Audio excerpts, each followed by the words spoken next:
Poser la question de la définition de l'art. Il y en a plusieurs. Bon, je vais choisir la plus simple, c'est le prolongement de la vie.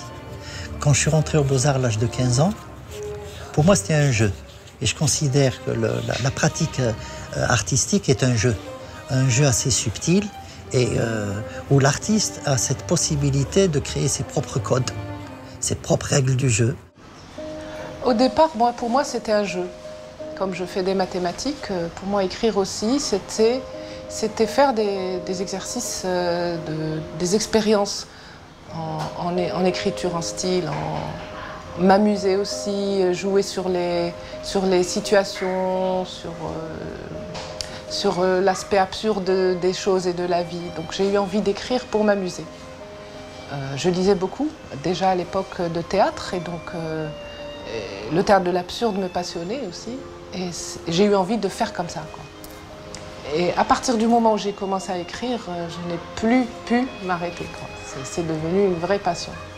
La place de l'artiste, en fait, l'artiste-interprète est au centre de notre activité.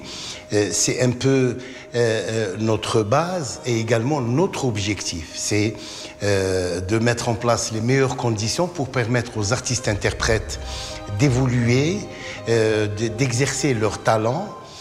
Par ailleurs, l'ONDA est là également pour soutenir ces jeunes talents, pour leur permettre, en fait, et puis favoriser les meilleures conditions d'exercice, les meilleures conditions d'enregistrement, de diffusion, notamment pour les spectacles vivants ou les festivals.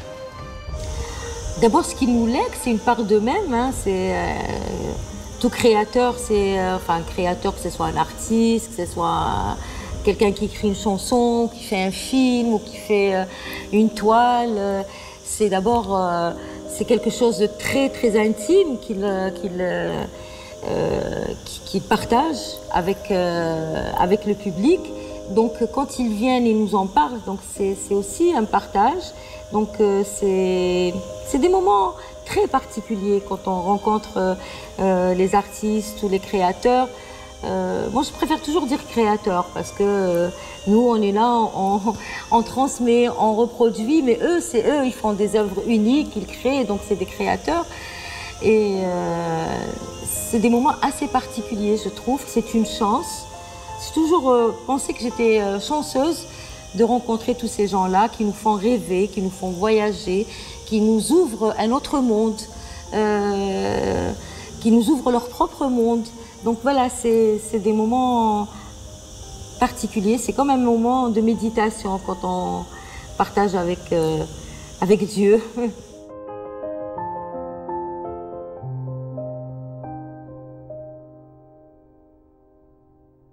L'ONDA, c'est l'Office national des droits d'auteur. C'est un organisme chargé de la gestion collective des droits d'auteur et droits voisins. Donc, il représente juridiquement les intérêts de l'ensemble des auteurs et des artistes algériens.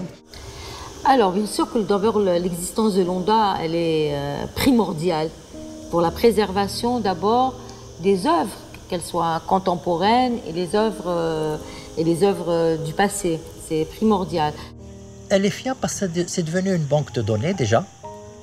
Beaucoup d'artistes sont adhérents, croient à la mission de cette institution, puisque les chanteurs algériens dès 67, si ma mémoire est bonne, entre 67 et 70, la SACEM allait disparaître. C'est-à-dire que la SACEM, qui était un organisme français qui protégeait les droits surtout des chanteurs. Bon.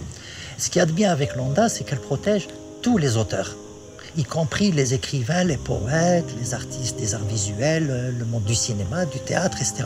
Donc c'est une institution qui, à mon avis, en Afrique, est une institution top niveau. Peut-être qu'il fut un temps où vraiment c'était très flou, les histoires des droits d'auteur, etc. Mais depuis quelque temps, ça fait ces dernières années, l'offensive menée par l'ONDA, en tout cas dans la protection, et même la sensibilisation de l'artiste, parce qu'il y avait même une sorte de négligence de l'artiste algérien qui n'y croyait pas vraiment, parce qu'il y avait un manque de crédibilité de l'institution. Aujourd'hui, notre office gère quelque chose comme 17 000 membres entre auteurs, créateurs d'œuvres et également artistes, interprètes et producteurs de phonogrammes ou de vidéogrammes. L'office existe depuis 1973 et il poursuit actuellement ses activités. Il s'est adapté au développement des nouvelles technologies. Le patrimoine culturel traditionnel, d'ailleurs très riche en Algérie, l'Office est chargé également de veiller donc à la préservation de ce riche patrimoine culturel traditionnel dans toutes ses formes d'expression, dans toutes ses formes de création.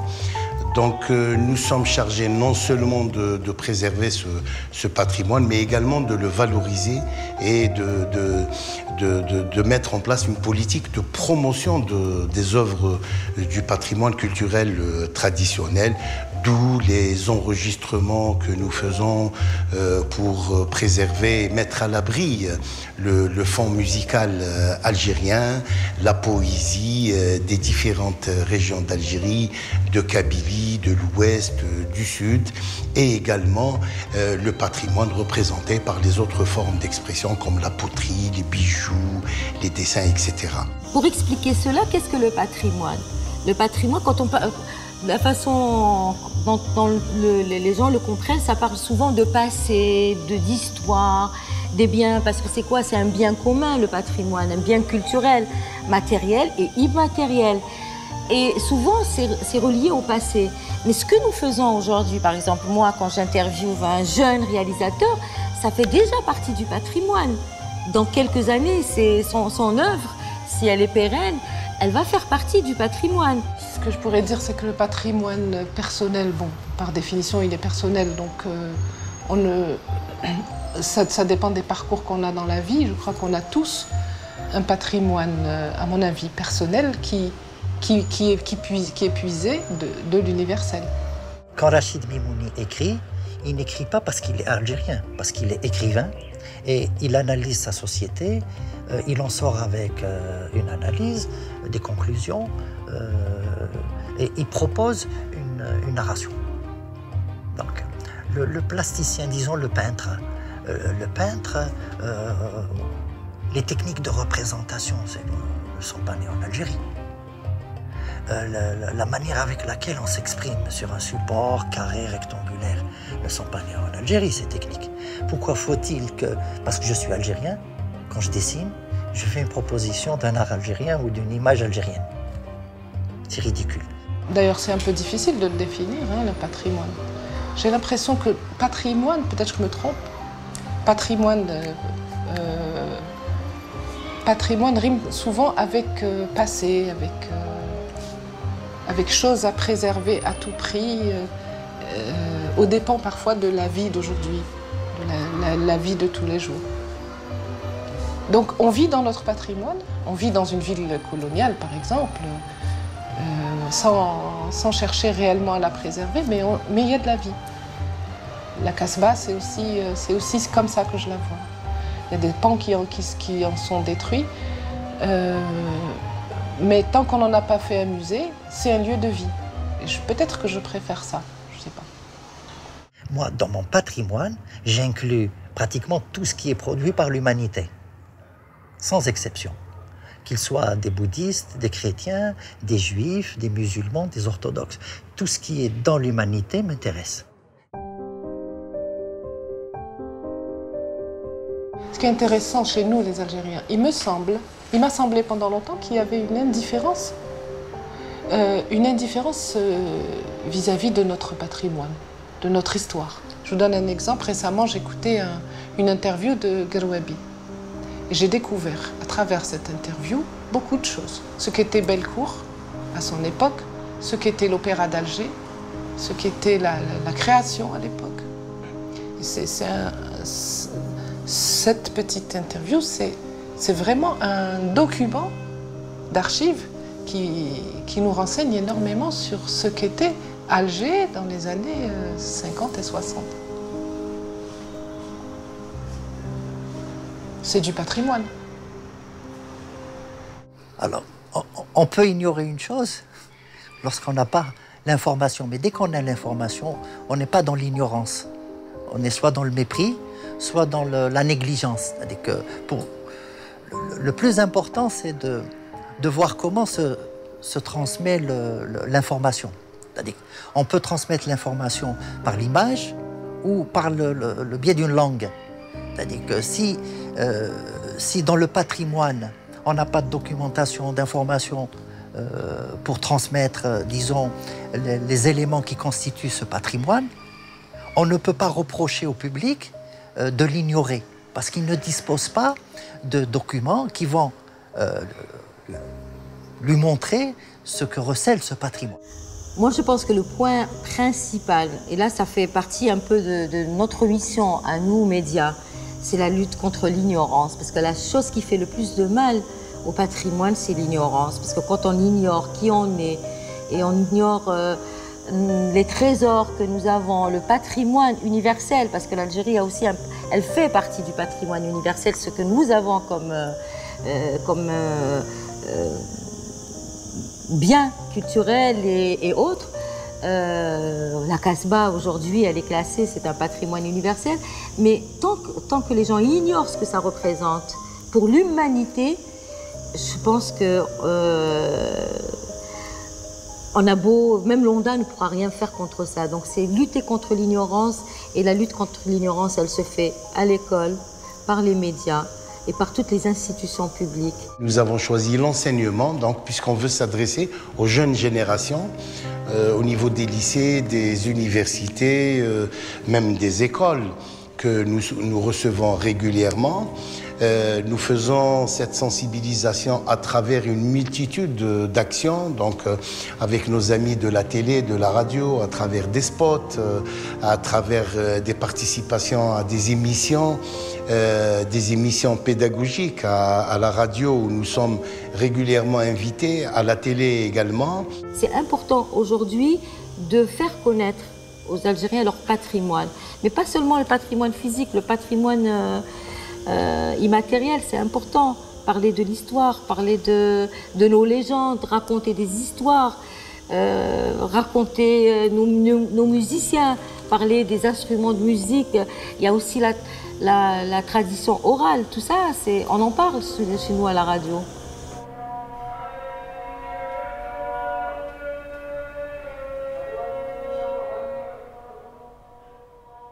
Là, c'est une question de combat à mener pour quand on y croit, quand on le veut, je pense que oui.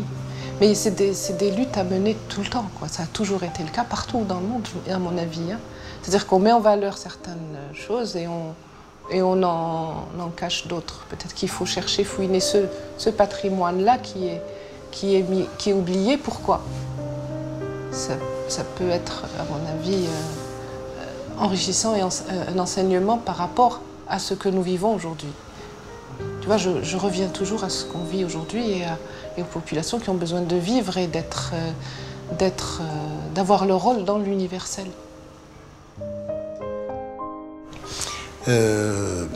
L'ONDA a également mis en place en fait une démarche de concertation avec toutes les institutions et tous les partenaires algériens qui, de près ou de loin, sont concernés par le développement de la propriété intellectuelle en Algérie, également qui, de près ou de loin, sont concernés par la lutte contre toutes les formes d'atteinte aux droits de propriété intellectuelle et notamment aux droits des créateurs d'œuvres, donc les artistes, les auteurs, les producteurs qui ont en fait investi et consenti un effort d'investissement pour promouvoir le produit artistique.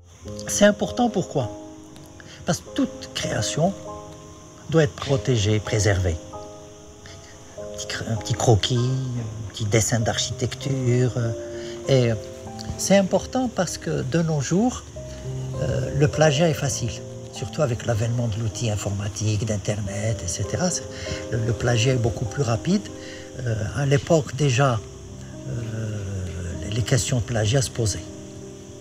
Donc, préserver sa création était importante pour nous, déjà en 80.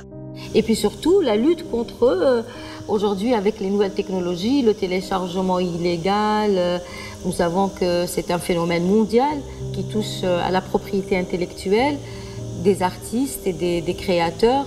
Et l'ONDA fait ce qu'elle peut face à ce phénomène qui est mondial pour sensibiliser le consommateur, parce qu'il y a aussi il y a une consommation culturelle. Nous travaillons de concert avec le ministère de la Justice, avec la Direction générale de la Sûreté nationale, donc les services de police, les services de gendarmerie nationale, également les douanes algériennes.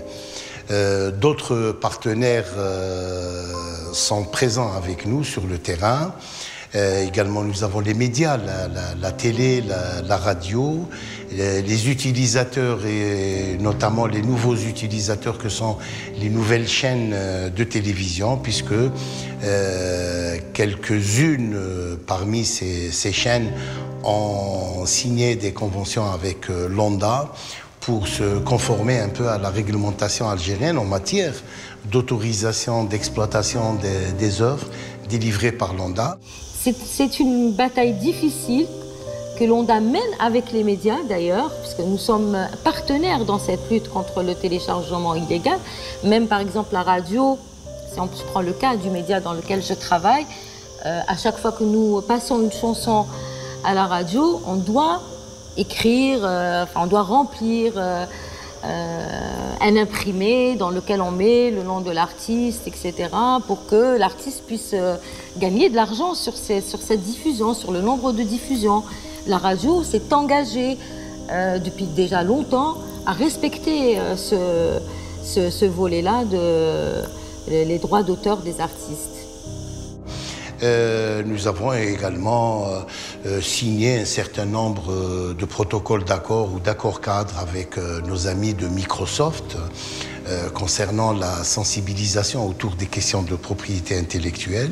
Nous avons signé également avec Google pour le YouTube, donc, qui a pris ces dernières années énormément d'importance et qui devient un espace d'exploitation à l'image de ce qui se fait un peu partout dans le monde, mais un espace d'exploitation des œuvres algériennes. Et donc, des milliers et des milliers de vidéos algériennes sont postées sur YouTube.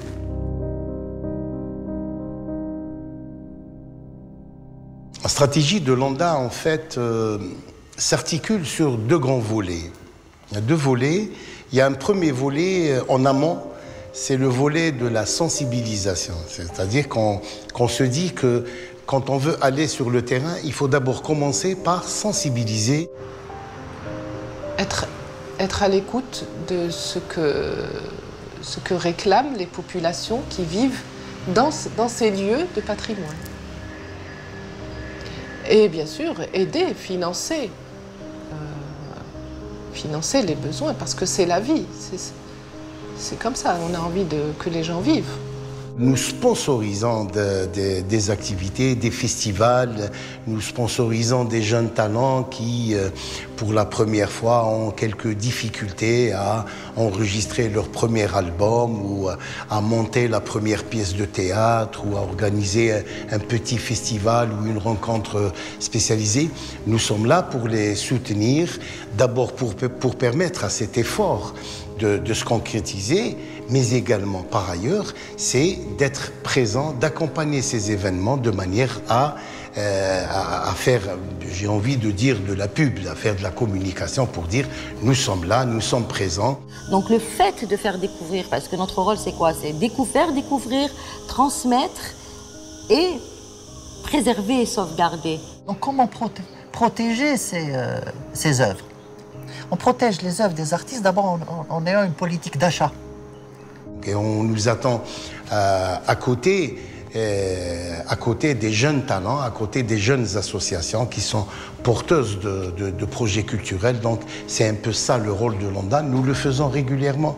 Je peux vous dire que chaque année, nous soutenons quelque chose comme 300 à 350 projets culturels dans les divers secteurs. Ça va des arts plastiques au théâtre, à la sculpture, à la musique, aux salons internationaux, que ce soit le livre ou le théâtre ou le cinéma, où nous participons même, nous soutenons des films, donc des films de cinéma, et nous apportons notre soutien, même peut-être modeste par rapport au budget initial du film, mais c'est des montants qui sont assez lourds et qui permettent en fait de réaliser concrètement des choses sur le terrain. Il y a une vague, il y a une nouvelle génération, il y a une nouvelle énergie qui vient.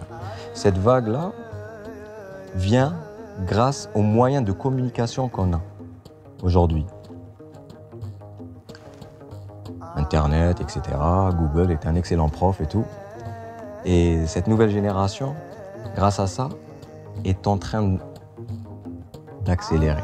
Et elle arrive. Donc si j'ai un mot à dire à cette organisation internationale, c'est attendez-vous. C'est qu'il va y avoir du travail, il va y avoir des œuvres à protéger, etc. S'agissant de coopération internationale et notamment de l'OMPI, vous savez que dans le monde, il y a un système international de la propriété intellectuelle. Ce système juridique est composé d'un certain nombre d'instruments qui sont administrés par l'OMPI, donc l'Organisation mondiale de la propriété intellectuelle. Alors, Organisation mondiale, c'est de ne pas penser à la place des autres, peut-être. C'est un peu brutal hein, ce que je dis, mais juste se dire que les idées doivent venir de ceux qui sont demandeurs et non pas l'inverse. Pour ce qui est du cas de l'Algérie, nous travaillons régulièrement avec l'OMPI. Nous assistons moi-même ou mes collaborateurs et donc les cadres de l'ONDA régulièrement à des rencontres internationales pour l'aboutissement d'un certain nombre d'instruments.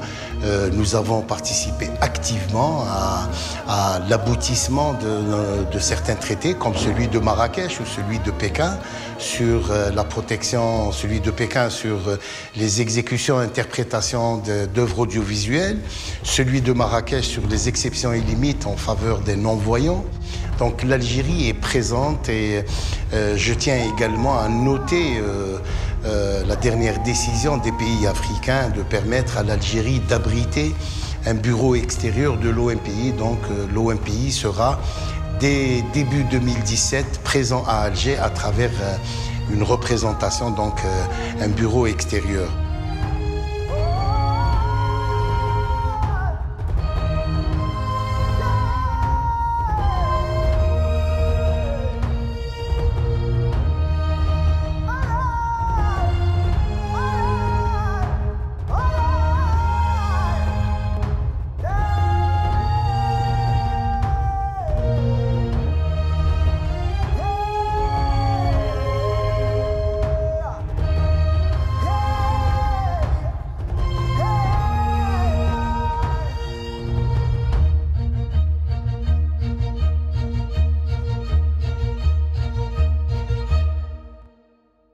La créativité et l'innovation sont le moteur de tout développement humain.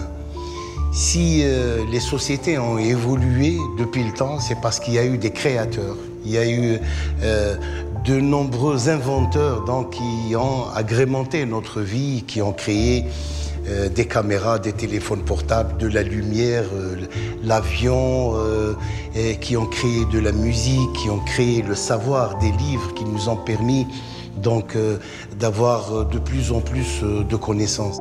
Pour moi, déjà, il n'y a pas une vie, il y a plusieurs vies possibles pour chaque individu. Et la vie, c'est la vie, comme on pourrait dire maintenant avec un grand L, avec un grand V. Ce serait de permettre, ça serait de se permettre toutes ces vies possibles pour chaque individu. La vie, c'est la possibilité d'être, comment dire, de choisir à chaque carrefour de son existence, de choisir une option, ou deux, ou d'autres, ou trois. La vie, c'est ce qui n'est pas la mort, c'est ce qui n'est pas ce qui n'est pas en ruine, ce qui n'est pas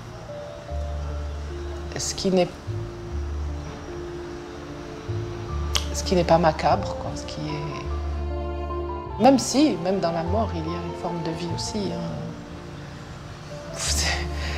Voilà, la vie, c'est ça, quoi. C'est les oiseaux, les arbres, les gens autour de soi, l'amour, enfin, tout ça. C'est donc une société qui protège ses inventeurs, une société qui protège ceux qui nous font rêver, ceux qui nous font écouter de la musique, apprécier les belles choses. C'est une société qui doit se projeter sur l'avenir constamment. Et j'espère que tout ce que nous produisons maintenant sera préservé pour les générations futures. Donc l'ONDA se projette sur l'avenir assurément, et nous sommes là pour accompagner tous ces jeunes talents, toutes ces jeunes générations montantes, pour faire de leur lendemain des lendemains nettement meilleurs.